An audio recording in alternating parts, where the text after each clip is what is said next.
Chers frères et sœurs, chers membres d'Église,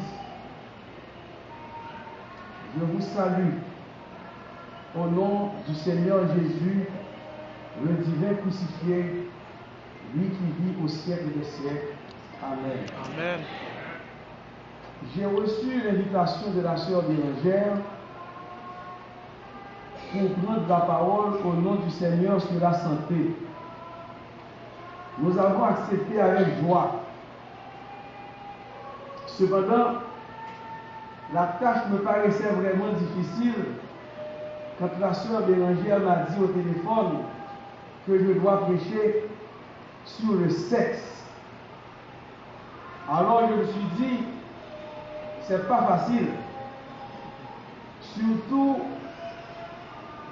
il y a des personnes qui n'osent pas parler de sexe et le faire un sabbat matin sur la chair, c'est encore un autre point d'interrogation.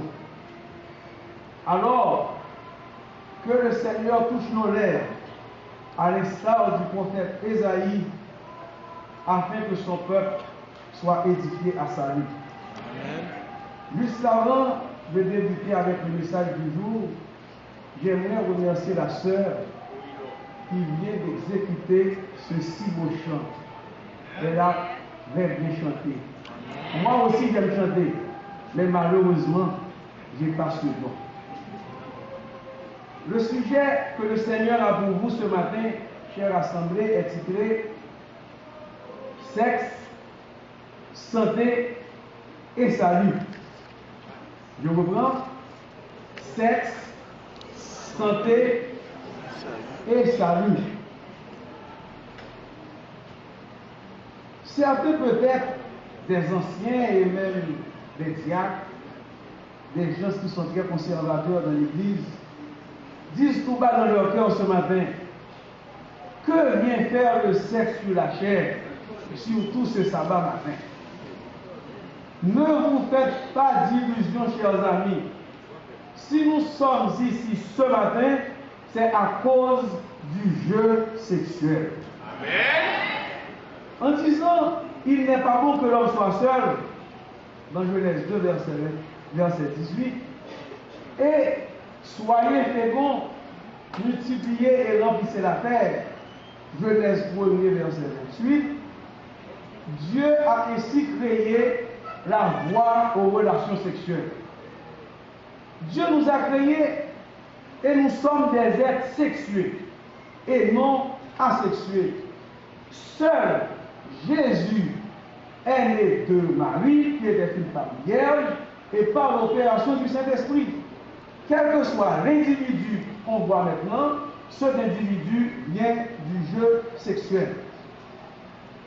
Rappelez-vous bien que dans la Bible, le mot hébreu qui désigne l'homme est le pointu, et celui qui désigne la femme est le trou.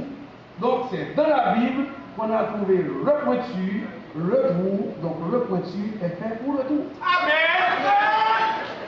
Dieu n'est pas contre le sexe. La Bible non plus. La parole de Dieu n'est pas contre le sexe. Cependant, Dieu a mis le sexe dans un contexte tout à fait particulier.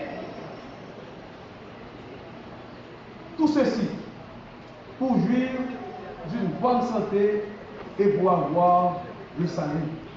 L'inverse est aussi vrai. Dieu a voulu que l'homme et la femme vivent des relations sexuelles comme quelque chose de fort, de beau, d'épanouissant. Les versets qui parlent du sexe pullulent dans la Bible. Juge de la femme de ta jeunesse, biche amoureuse et gracieuse, que ses seins te comblent en tout temps. Enivre-toi de son amour. Pourquoi t'enivrerais-tu, mon fils, d'une dévergondée, et embrasserais-tu le sein d'une étrangère? Proverbe 5, verset 18 à 20. Lorsque l'homme sera nouvellement marié, et il réjouira la femme qui la brise, Deutéronome 24, verset 5. Cantique des cantiques, va plus loin. Qu'il me baise des baisers de sa bouche, car ses caresses sont meilleures que du vin. Que la main gauche de mon bien-aimé soit sur ma tête et que sa droite m'embrasse. L'apôtre Paul déclare dans 1 Corinthiens 5, verset 7, ne vous privez point l'un de l'autre, si ce n'est de commun accord pour un temps, afin de vaquer à la prière, puis retourner ensemble, de peur que Satan ne vous tente par votre incontinence. Ces textes nous montrent que, contrairement aux idées préconçues, que la Bible a une attitude positive à l'égard de la pratique sexuelle. La Bible l'encourage, la Bible ne la réprime pas. Le désir sexuel qui est en nous est instinctif. L'homme est attiré vers la femme et vice-versa. Quand on regarde la femme, par exemple, tout attire chez elle, ses cuisses montent, ses hanches, le gazonnement de son pubis, sa chevelure, le fin du verre qui est sur son corps, le timbre de sa voix, sa langue, ses dents blanches, ses mamelons, son haleine, l'odeur, l'arôme de son corps. Si la femme est séduisante, l'homme ne l'est pas moins. Ses épaules, ses cheveux, les poils qui se trouvent sur son corps, sur son dos, le thorax, tout ça attire la femme. Nous sommes bien faits l'un pour l'autre et nous sommes créés à l'image de Dieu. Concernant la femme et l'homme, le psalmiste David s'est écrié dans le psaume 139, verset 14. Je te loue de ce que je suis une créature si merveilleuse. Tes œuvres sont admirables et mon âme le reconnaît. Oui, chers frères et sœurs, c'est naturel que l'homme soit attiré vers la femme. C'est naturel que la femme soit attirée vers l'homme. Quiconque nie ce fait universellement constaté est un hypocrite, à moins qu'il soit malade. Un auteur Bouddha dit que le désir sexuel est plus brûlant que le feu ardent et qu'il torture la chair autant que l'aiguillon de fer avec lequel on abat les éléphants. Le philosophe Schopenhauer vante la vieillesse qui le délivra de ce fléau. Le héros David a perpétré un meurtre sous l'empire de ce désir. Saint Augustin et Saint Antoine disaient être éprouvés, tourmentés par le diable, c'est-à-dire par le désir sexuel. Martin Luther disait dans ses réformes, quiconque veut se détourner de l'ardeur sexuelle ressemble à l'insensé qui exigerait que la nature ne soit plus elle-même, que le feu ne brûle plus, que l'eau ne mouille plus, que l'homme ne mange, ne boive, ne dorme plus. Interdire à l'homme de s'approcher de la femme, c'est interdire aux abeilles l'accès du végétal. Interdire à l'homme de s'approcher de la femme, c'est interdire au rossignol de chanter, puisque le rossignol chante nuitamment dans l'espoir d'assouvir son désir sexuel. Oui, le sexe, chers frères et sœurs, dans les bonnes conditions, joue un rôle important dans la jouissance d'une bonne santé, que ce soit physique, mentale et spirituelle. Si les gens étaient plus amoureux, ils seraient beaucoup moins malades. Mais aussi, beaucoup plus facile à guérir s'ils sont malades, selon les psychologues. La santé sexuelle fait partie maintenant officiellement des recommandations de l'OMS, l'Organisation mondiale de la santé. Cependant, il ne faut pas en abuser, car il ne faut pas aller à l'excès. Si vous voulez connaître les bienfaits du sexe, tant sur le plan physique, mental et spirituel, je vous dirai, chers amis, chers frères et sœurs, chers visiteurs, chers membres d'église ce matin, que du point de vue physique et mental, tout l'organisme est en activité lors des rapports sexuels. Le sang circule mieux pour alimenter les organes vitaux. La respiration va en s'amplifiant, puis en se calmant. L'orgasme permet de prévenir les crises cardiaques, chasse l'insomnie, car le sommeil après l'amour est d'excellente qualité et c'est un sommeil réparateur.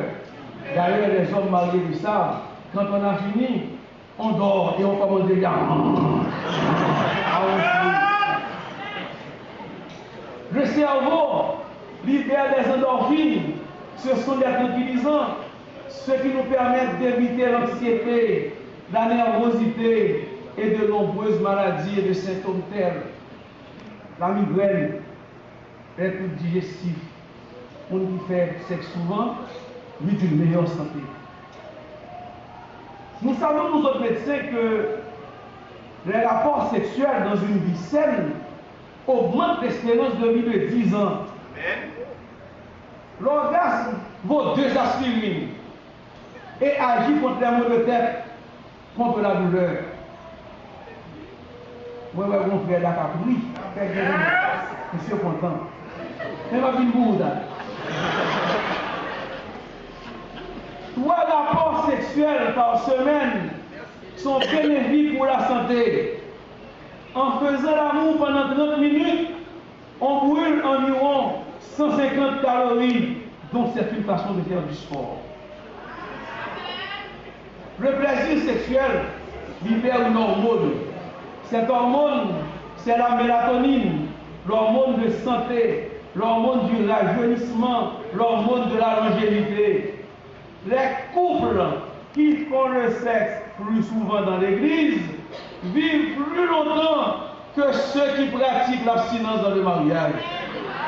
Le sexe rajeunit la femme, embellit sa peau devient plus souple, plus résistante et plus élastique. Alors, monsieur, vous entendez? Le docteur Friedman, diététicien américain, déclare que la femme qui fait l'amour 3 fois par semaine pourrait perdre environ 1 à 2 kilos par mois sans aucun régime. Alors, je crois savoir qu'il n'y a pas d'obèses ici à l'église de Santo. Les femmes mariées ne doivent pas être obèses ici, messieurs. Faire l'amour nous rend heureux. Faire l'amour diminue les risques de cancer de la prostate chez l'homme. Selon une étude menée, on a vu que les prêtres font plus de cancer de la prostate que les hommes mariés. Que le cancer des seins est plus fréquent chez les femmes qui ne sont pas mariées que chez les femmes qui sont mariées. Donc là, nous les TTA, cancer sein, ça fait facile. Ceux qui ont une vie sexuelle active font moins de diabète, moins d'hypertension artérielle. La sexualité améliore les facultés de mémorisation. L'ocytocine libérée lors de l'orgasme est l'hormone de l'attachement. Quand on vit bien, quand on vit d'une bonne santé physique et mentale, on arrivera à s'épanouir aussi spirituellement. Cependant, un auteur non chrétien déclare que cette santé que procure le sexe sera effective si, et seulement si, le sexe est pratiqué dans les conditions normales, c'est-à-dire dans le mariage, la sincérité de l'amour vrai. Les abus, les tempérances existent aussi dans la sexualité. Combien d'hommes sont impuissants ou presque impuissants vers la quarantaine? Il faut rechercher les causes dans un mode de vie malsain, dans les excès sexuels, le dopage sexuel qui constitue pour l'homme un gaspillage de forces vitales. Ce n'est pas sans raison que Dieu a mis le sexe dans un cadre restreint, le mariage. Ce n'est pas sans raison que le sage Salomon, le 10e fils de David, le 2e de Bathsheba, le 3e roi d'Israël, dont le nom signifie pacifique, déclare dans Proverbe 16, verset 20, « Celui qui réfléchit sur les choses trouve le bonheur, et celui qui se confie en l'Éternel est heureux. » Oui, le sexe est instinctif. On peut bien en jouir dans le mariage, mais hors du mariage, qu'on soit marié ou non, il faut réfléchir. Car, loin d'être une source de bonheur, le sexe peut être une source d'ennui, de troubles, de maladies, de problèmes physiques, de problèmes psychiques, de problèmes sociaux et même de problèmes spirituels. Bien utilisé, on peut vivre des bienfaits du sexe. Mais mal utilisé, au lieu d'en rire, on peut en pleurer. C'est avec tristesse que l'une de mes patientes m'a dit la semaine dernière, donc, non, pas là, oui. Il dit, qui sachez? Il dit, moi, pour examen fait depuis longtemps. Examen, ça a été positif. Il a aimé ou faire me référer, oui. Pour moi, comment ça y est? Je vous assure que c'est une femme qui vient à la clinique, ça fait longtemps, puis tellement en pleine forme, tellement en forme, que je ne peux pas oser un jour pour me demander un examen sida pour lui. Alors, il dit que ça fait des années qu'il te fait un examen sida, examen en positif. Ça m'a attristé. Je lui ai référé à un centre où j'ai des amis, où l'on va refaire ces examens pour elle, pour voir ce qui se passe. D'ailleurs, elle est célibataire, donc c'est quelque chose qui m'a vraiment bouleversé. Il y a une dizaine d'années environ que j'ai perdu un cousin, l'aîné de la famille. À vrai dire, mon cousin était de haute taille, il était beau de visage, et puis c'était mon père fort. Dans le quartier, comme disait pasteur Serge Jean-Pierre, c'était le corps du village. Et si vous me permettez l'expression, les dames tombaient sur lui. Quand il était malade, jeune étudiant d'alors à la faculté de médecine, je me suis rendu à la maison, j'ai fait une prise de sang, etc. Je suis parti avec la prise de sang pour aller faire des examens. Et quand j'ai fait l'examen sérologique pour le VIH, je vois que monsieur est positif. Je dis non, tout parent des deux côtés partis, c'est seulement moi-même qui ici avec monsieur. Moi-même dans le médecin, monsieur était déjà fait avec un beau garçon, belle bagaille. Donc, il a demandé la baïdou lui-même. Oui. Les îles d'amour ne durent qu'un moment. Les chagrins d'amour durent toute la vie. S'il y a des infections sexuellement transmissibles qui peuvent être traitées, il y en a d'autres dont l'issue, c'est souvent la mort. Au cours de sa maladie, il était hospitalisé aux États-Unis. Il avait développé une complication du sida qui était la toxoplasmose cérébrale.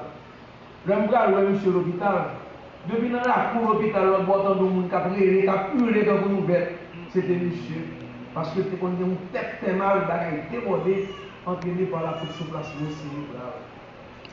Oui, mon cousin avait oublié le texte de Colossiens 2, verset 21 qui dit: ne prends pas ne coûte pas, ne touche pas. David a souffert des conséquences du sexe. En voyant la femme du riz, Bathsheba, qui se baignait, elle était jolie, que les désirs du roi s'enflammèrent. En créole, il dit, Cap David blanc vent. D'ailleurs, il a commis un meurtre. Il a fait tirer son mari. Méfiez-vous, chers amis du sexe.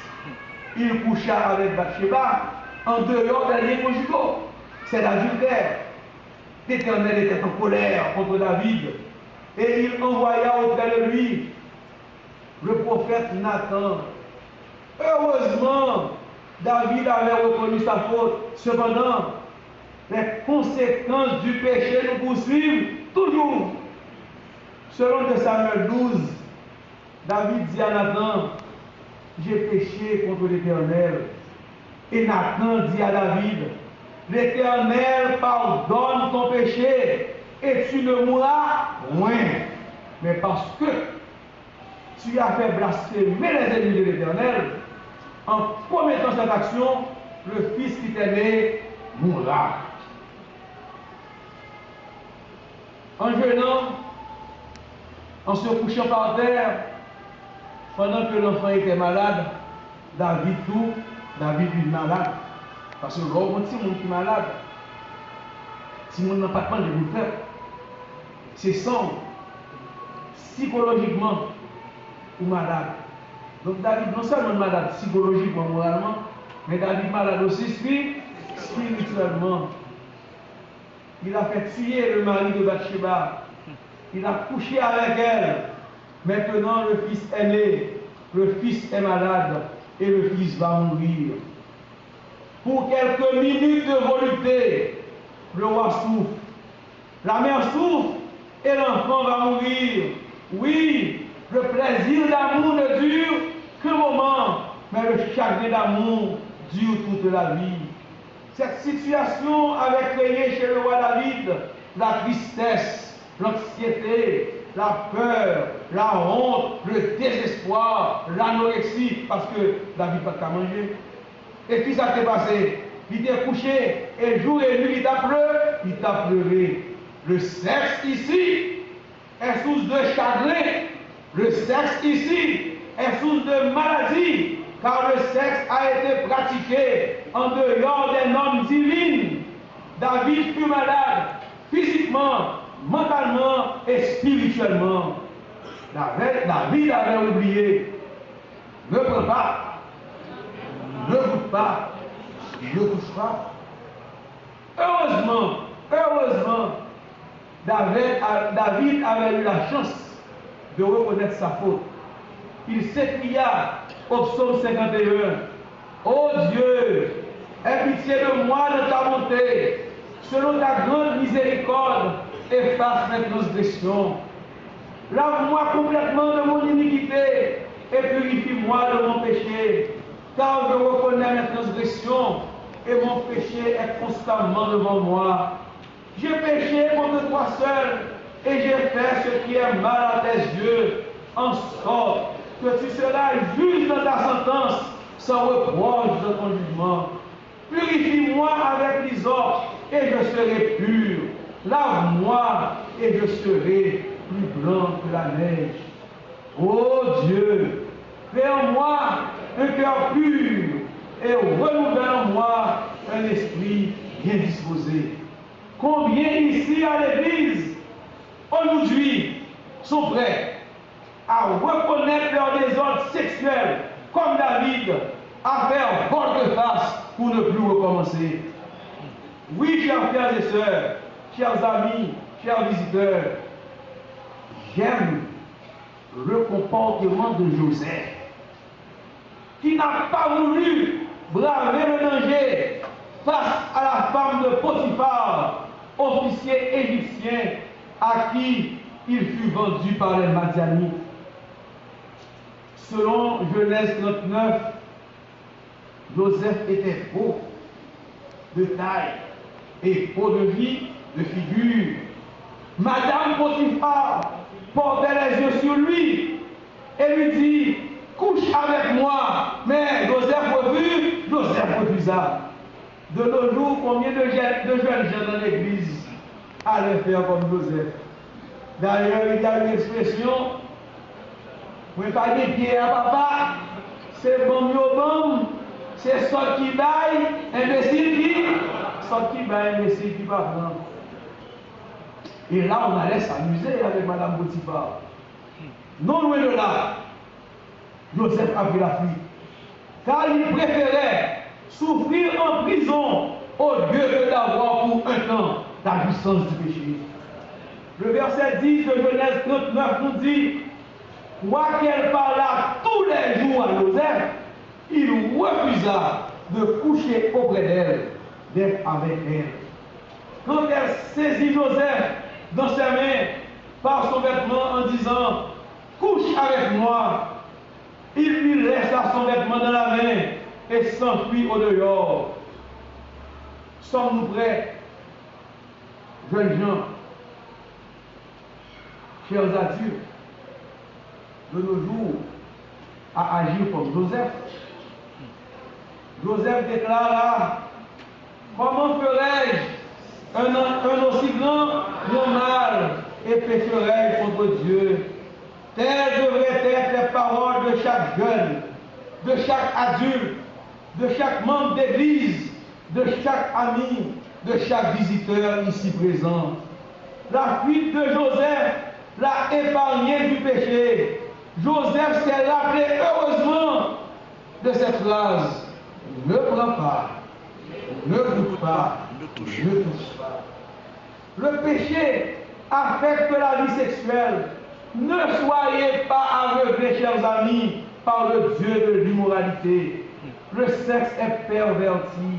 Le péché affecte non seulement notre vie sexuelle, mais aussi notre relation avec Dieu pour nous faire perdre le salut offert gratuitement par la mort de Jésus sur la croix et qui exige pour l'obtenir une relation intime avec Dieu. Le salut est un don gratuit de Dieu. Le sexe veut nous faire perdre le salut. Dieu a donné le sexe. Dieu a donné la sexualité pour trois raisons. Premièrement, pour la propagation de la race humaine.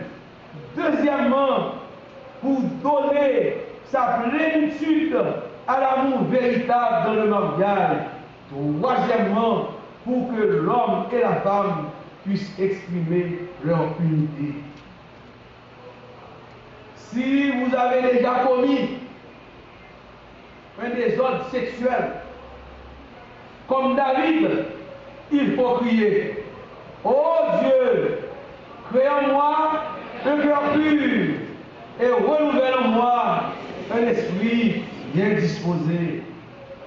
Si le danger se présente à nous maintenant, demain, plus tard, ou même après-demain, si on vous fait des offres, il faut dire comme Joseph, comment ferais-je un aussi grand mal et pécherai-je contre Dieu? Et si toutefois l'envie sexuelle est irrésistible, si on nous fait des offres alléchantes, n'oublie pas les paroles de l'apôtre Paul. Ne prends pas, ne goûte pas, ne touche pas. Que le sexe soit pour nous tous un moyen de vivre d'une bonne santé physique, mentale, sociale et spirituelle, et aussi un moyen d'acquérir le salut. Rentrez chez vous, chers amis, en répétant jour et nuit ces trois phrases. Ne prends pas, ne goûte pas, ne touche pas. Qu'il en soit ainsi. Amen.